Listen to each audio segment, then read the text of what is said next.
प्रशिक्षण आईएएस के online platform पर आप सभी का स्वागत है।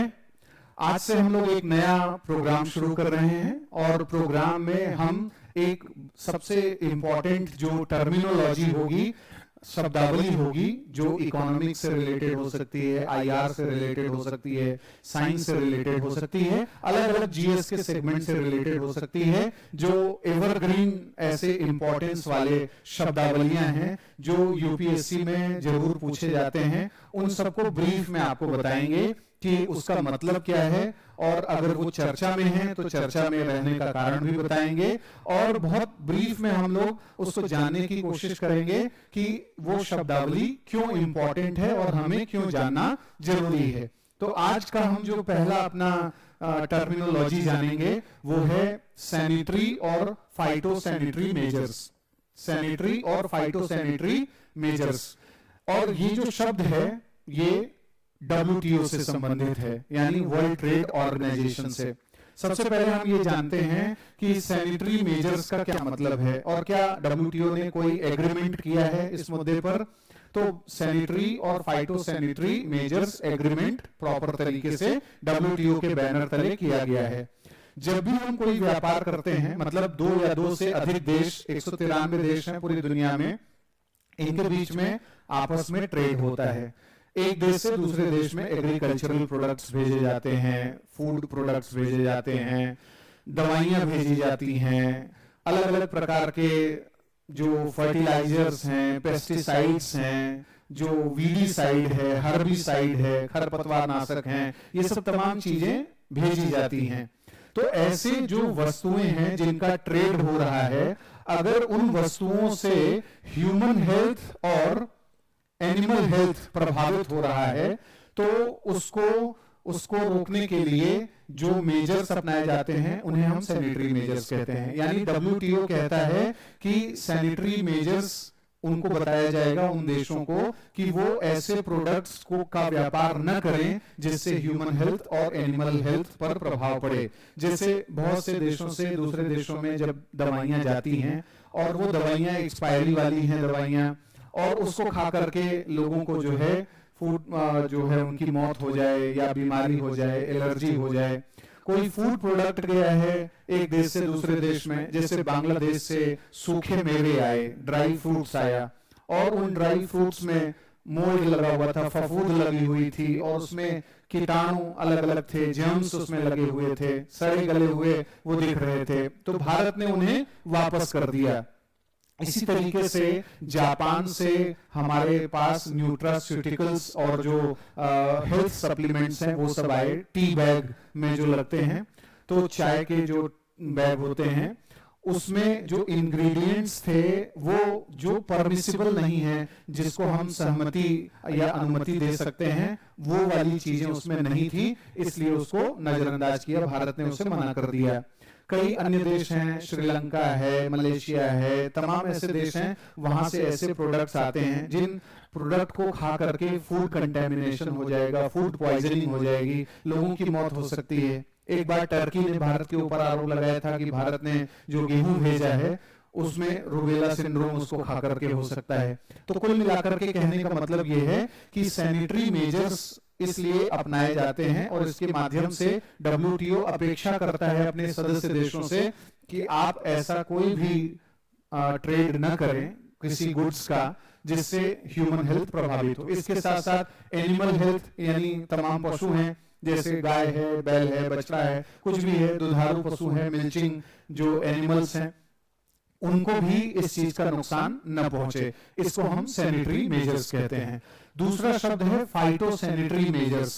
फाइटोसैनिटरी मेजर्स का मतलब कि ऐसे वस्तुओं का अगर व्यापार हो रहा है जिनसे प्लांट हेल्थ पर, यानी वनस्पतियों के हेल्थ पर नकारात्मक प्रभाव पड़ रहा है, यानी कोई पेस्ट्स हैं या जो पेस्टिसाइड्स हैं, कीटनाशक हैं, अब उनका इस्तेमाल करके पता चला कि प्लांट ही नष्ट हो गया या उसमें बीमारी लग गई या कुछ और चीजें हो गई, तो ऐसी स्थिति में उस चीज को रोकना आवश्यक है, प्रोहिबिट करना आवश्यक है और उसे नजरअंदाज किया, मतलब उसको नामंजूर किया जा सकता है ऐसे प्रोडक्ट्स को। और इसके लिए अलग अलग अलर्ट्स जारी किए जाते हैं। हमारे यहाँ जो फूड सेफ्टी स्टैंडर्ड्स हैं और उससे रिलेटेड जो अथॉरिटी काम करती है FSSAI, उसके द्वारा एक अलर्ट, फूड सिक्योरिटी अलर्ट भी जारी किया जाता है कि ऐसे जो वस्तुएं आती हैं जिनसे प्रभावित हो सकता है ये सब, यानी ह्यूमन हेल्थ और एनिमल हेल्थ, तो वो फूड अलर्ट्स जारी करके उन सब चीजों को मंजूरी उनकी खत्म कर दी जाती है और उन्हें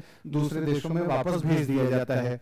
तो प्लांट हेल्थ पर कोई भी निगेटिव इंपैक्ट ना पड़े, इसके लिए फाइटो सैनिटरी मेजर्स। तो आपको याद रखना है कि सैनिटरी मेजर्स और phyto sanitary measures agreement is very important. और ये इसलिए इंपॉर्टेंट है क्योंकि इससे फूड सेफ्टी जो है इंश्योर होता है और इसके साथ साथ इसमें ट्रेड में ट्रस्ट भी आता है कि एक देश से कोई भी जो सामान आया है तो हम आंख बंद करके उसका सेवन करते हैं।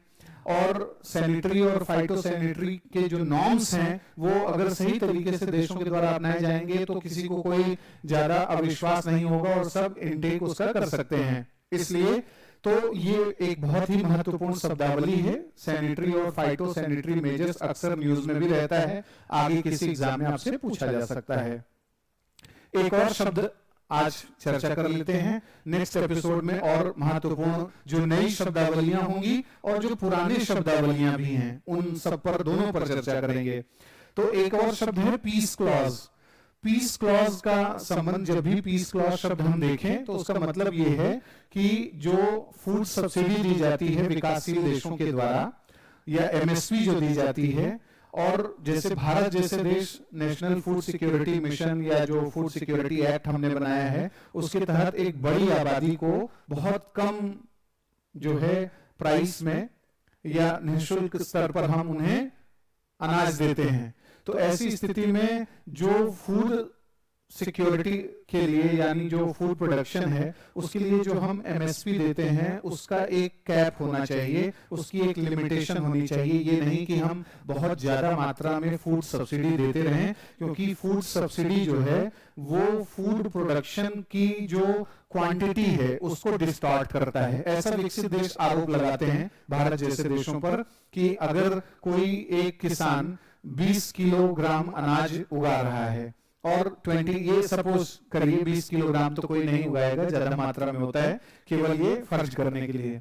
तो अगर मान लीजिए 20 किलोग्राम कोई अनाज उगा रहा है और प्रोड्यूस कर रहा है और उसमें उसको जो इनपुट लग रहे हैं अलग अलग चीज, यानी सीड लग रहा है, फर्टिलाइजर्स लग रहे हैं या फिर ट्रैक्टर या जो भी टेक्नोलॉजीज लग रही हैं, उन सब पर उसको अगर मान लीजिए पैसा लग रहा है, 100 रुपए खर्च करना पड़ रहा है और भारत सरकार के द्वारा MSP या जो सहायता दी जाती, सब्सिडी दी जाती है, उसमें एक्स्ट्रा जो है उसको 50 रुपए और दे दिया जाए, 150 रुपए हो जाए, तो अब वो उस 150 रुपए के चलते और ज्यादा अच्छी क्वालिटी के सीड ले सकता है और अन्य प्रकार के इनपुट्स जो एग्रीकल्चर की यानी जो कृषि की पैदावार है उसको बढ़ाने के लिए कर सकता है। तो ऐसे में जो फूड है पूरा प्रोडक्शन उसकी क्वांटिटी बढ़ सकती है। तो इसको ट्रेड को डिस्टॉर्ट करने वाला माना गया है और इसी पर कैप लगाने की बात की गई है ऐसे जो प्रोग्राम्स हैं।